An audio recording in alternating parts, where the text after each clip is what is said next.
Hello boys,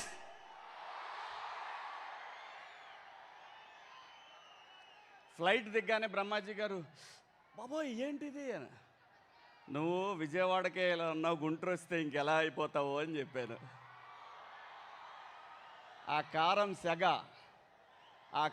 సెగ ఒకసారి గుంటూరులో అడుగుపెట్టిన వాళ్ళు ఎవరు మర్చిపోలేరు. Thank you so much.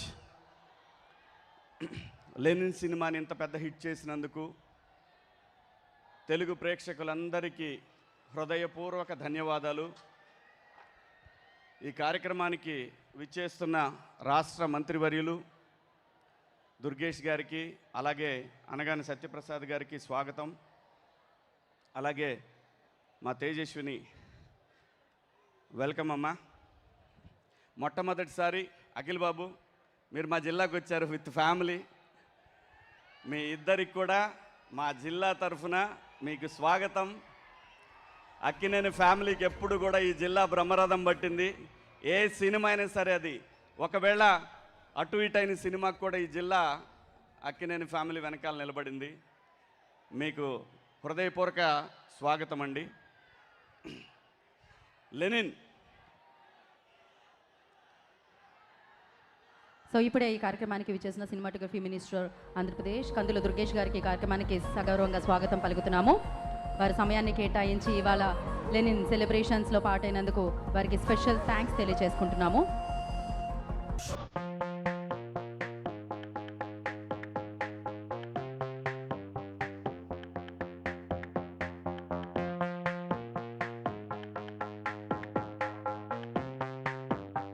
So yes, మిమ్మల్ని అందరినీ కలవడానికి, అలాగే టీంకి కంగ్రాచులేట్ చేయడానికి వారి సమయాన్ని కేటాయించి సినిమాటోగ్రఫీ మినిస్టర్ కందుల దుర్గేష్ గారు ఇవాళ ఈ కార్యక్రమానికి రావడం జరిగింది. వారికి ఈ కార్యక్రమానికి సుస్వాగతం పలుకుతున్నాము. ఆయన శివాజీ గారిని కంటిన్యూ చేయవలసిందిగా కోరుకుంటున్నాం.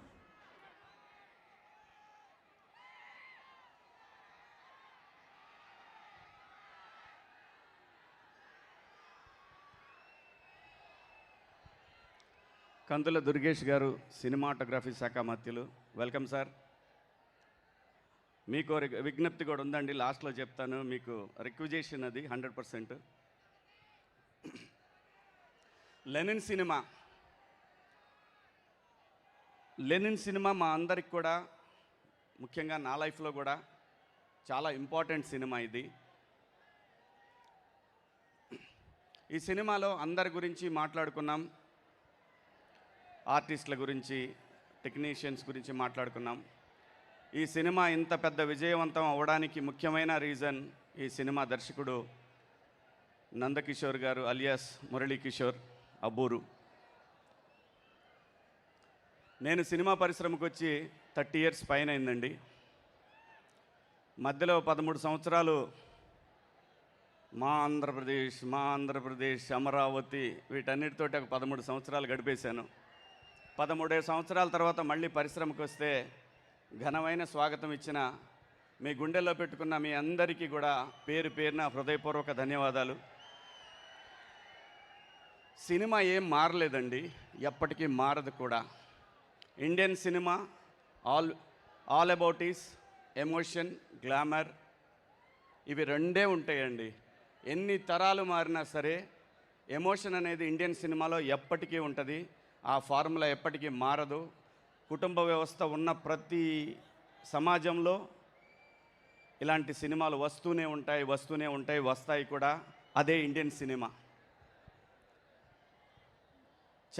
చాలా స్క్రిప్ట్లు విన్నప్పుడు ఏమనిపిస్తుందంటే, వీళ్ళు డైరెక్షన్ డిపార్ట్మెంట్లో పనిచేసి వస్తే చాలా బాగుంటుంది. కొంతమంది మంచి కథలు తీసుకొని వస్తారు, ఎగ్జిక్యూషన్ దగ్గర ఇబ్బంది పడుతూ ఉంటారు.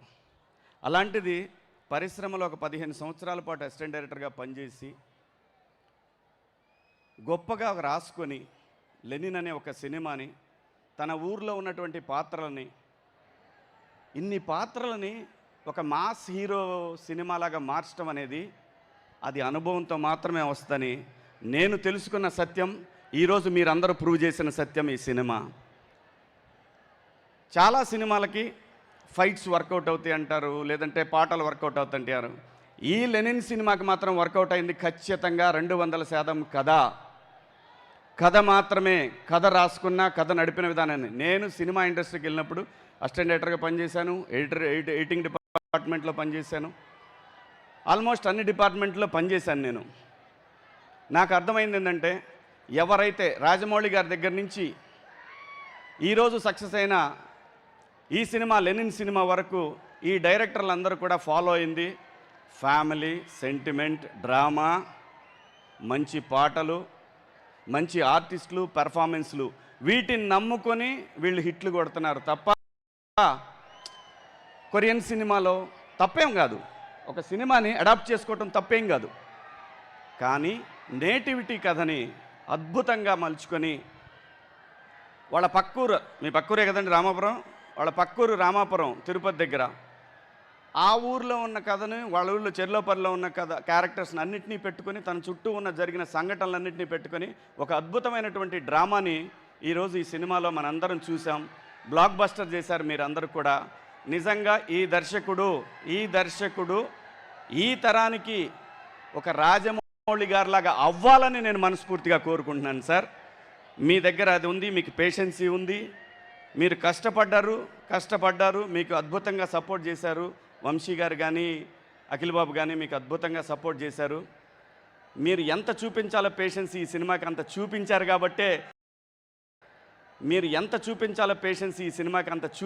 కాబట్టే సినిమా ఎప్పుడు పేషెన్సీ టెస్ట్ చేస్తూ ఉంటుందండి. ఆ పేషెన్సీని ఎవరైతే ఎదుర్కోగలుగుతారో వాళ్ళు ఖచ్చితంగా సక్సెస్ కొట్టగలుగుతారు. సో ఇంత మంచి సినిమా తీసి దాంట్లో ఎతిరాజులు అనే ఒక పాత్ర నాకు ఇచ్చినందుకు కూడా మీకు హృదయపూర్వక ధన్యవాదాలు. అలాగే వంశీ గారు ఈ రోజున ఇండస్ట్రీలో సంవత్సరానికి 12 సినిమాలు తీస్తూ ఉన్నారు. ఈ 12 సినిమాలకి ఈ సంవత్సరం అయితే 12 లేదంటే 10, 8, 12 సినిమాలకి సార్ దుర్గేష్ సార్ మీతో చెప్పాలనుకున్నది ఇదేనండి. 12 సినిమాలంటే రోజు సినిమా ఇండస్ట్రీలో ప్రతిరోజు ఈరోజు 40 సినిమాలు జరుగుతూ ఉన్నాయి సార్. 40 సినిమాలకి ప్రతి సినిమాకి ఆల్మోస్ట్ 4000 మంది టెక్నీషియన్లు కానీ ఆర్టిస్టులు కానీ వీళ్ళందరూ పనిచేస్తూ ఉంటారు సార్.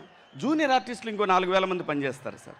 టోటల్గా ఒక్కరోజు ఒక ఇండస్ట్రీలో 10,000 మందికి ఇన్స్టెంట్గా జాబ్ దొరుకుతుంది సార్. ఇది గడిచిన 2 సంవత్సరాలుగా నేను ముఖ్యమంత్రి గారిని కోరుతూనే ఉన్నాను, ఉప ముఖ్యమంత్రి గారిని కోరుతూనే ఉన్నాను. ఈ ప్రాంతంలో కూడా సినిమా ఇండస్ట్రీ రావాలి. ఎందుకంటే మారుతున్న రాజకీయ సమీకరణాలు, ప్రాంతీయ వాదాల నేపథ్యంలో ఈ ప్రాంతంలో కూడా కళాకారులకు అవకాశం కావాలి అని అంటే ఖచ్చితంగా ఏదో ఒక చాలా కంపెనీలకు మీరు సైట్లు ఇస్తూ ఉన్నారు. ఒక చిన్నది ఒక 20 ఎకరాల 30 ఎకరాల జాగా సినిమా పరిశ్రమ, ఇది సినిమా ఫిలిం నగర్, ఇలాంటిది ఏమన్నా ఇస్తే మాత్రం ఈరోజు ఇక్కడ ఇందాక ఈ పిల్లల్ని చూశాను, డ్యాన్స్ చేసిన పిల్లలందరూ కూడా వీళ్ళంతా లోకల్ టాలెంట్ సార్. ఇదంతా లోకల్ టాలెంట్. ఇలాంటి వాళ్ళు చాలామంది ఉన్నారు. వీళ్ళకి అవకాశం కల్పించాల్సిన బాధ్యత ఈ తరంలో ఉన్నటువంటి ఈ ప్రభుత్వం అంటే విడిపోయారు కాబట్టి ఈ ప్రాంతం పిల్లలకి కూడా పరిశ్రమ దగ్గరైతే చాలా బాగుంటుందని చాలా సందర్భాల్లో మాట్లాడానండి. ఖచ్చితంగా ఈరోజు మీరే వచ్చారు. మీరు ఖచ్చితంగా ఇది ఇద్దరు ముఖ్యమంత్రి గారు ఉప ముఖ్యమంత్రి గారికి ఇద్దరికి కూడా ఇది విన్నవించండి సార్. ఖచ్చితంగా ఈ ప్రాంతంలో కూడా పరిశ్రమ ఉండాలి. తెలుగు సినిమా అనేది చిన్నదిగా సార్, చాలా పెద్దదండి, చాలా పెద్దది. ఇంకొక రాష్ట్రం అయినా సరే, ఇంకో తెలుగు రాష్ట్రం అంటే అమెరికాలో కూడా ఉన్నారు మన వాళ్ళు. అంత పెద్ద పరిశ్రమ ఇది. సో ప్లీజ్ సార్, ఇక్కడ కూడా టాలెంట్ని ఎంకరేజ్ చేయాల్సిన బాధ్యత ఉంది. ఇది అలాగే అఖిల్ బాబు, నేను ఒక్క మాట చెప్పాలనుకున్నానండి మీకు. మీది ఇది 8వ సినిమా కదండి? 8 మనం యాక్ట్ చేశారు మీరు. అఖిల్ బాబుకి వచ్చిన నంబర్ 8, ఆయన date of birth 8, Narendra Modi గారిది 8, గంగూలీ గారిది 8. 8 నెంబర్ చాలా పవర్ఫుల్ నెంబర్ అండి. 8 నెంబరు కష్టపెడుతుంది, చాలా కష్టపెడుతుంది. ఖచ్చితంగా వర్కౌట్ అవుద్ది, ఖచ్చితంగా చాలా పెద్ద లెవెల్లో వర్కౌట్ అవుద్దండి ఈ సినిమాలు. అలాగే మీ ఫస్ట్ సినిమాలో మీకు ఇంకొక సెంటిమెంటు నేను మొన్న ఈ మధ్య చూసి గమనించింది, కన్నయ్య, శ్రీసింధులో కూడా ఇంకో కన్నయ్య ఉన్నాడు. సో నేను ఎప్పుడో 15 ఏళ్ల క్రితం ఎప్పుడో మా టీవీలో ఇంటర్వ్యూలో చూశాను. నాన్నగారు అమ్మగారు ఇద్దరికి మాట్లాడుకున్నది, మీ సిసింద్రి సినిమా గురించి మాట్లాడింది. ఈ సినిమా మీతో చేయాలని వచ్చినప్పుడు అమ్మగారు ఒప్పుకోలేదు. బ్లూ క్రాస్కి మీ రెమ్యునరేషన్ కింద సపోర్ట్ చేస్తానంటే మిమ్మల్ని ఆ సినిమాలో చేయడానికి ఒప్పిస్తానని చెప్పి అమ్మగారు అనటం. నిజంగా భైరవుడు మీకు సపోర్ట్ ఉన్నాడు సార్. Keep rock. అరే నేను పోతా ఆగండి. అయ్యగారే నెంబర్ 1, డౌటే లేదు. అయ్యగారు నెంబర్ 1 వచ్చాడు.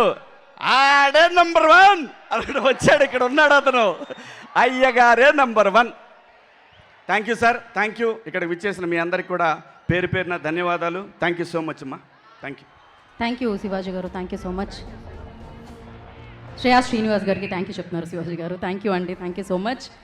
అండ్ అలాగే ఐ రిక్వెస్ట్ అండి, అక్కడ ఏవైతే పోల్స్ ఉన్నాయో లైట్స్ పెట్టినవి అక్కడ నుంచి నాకు తెలుసు మీ అందరి కోసమే ఇంత దూరం రావడం జరిగింది. అఖిల్ గారు అండ్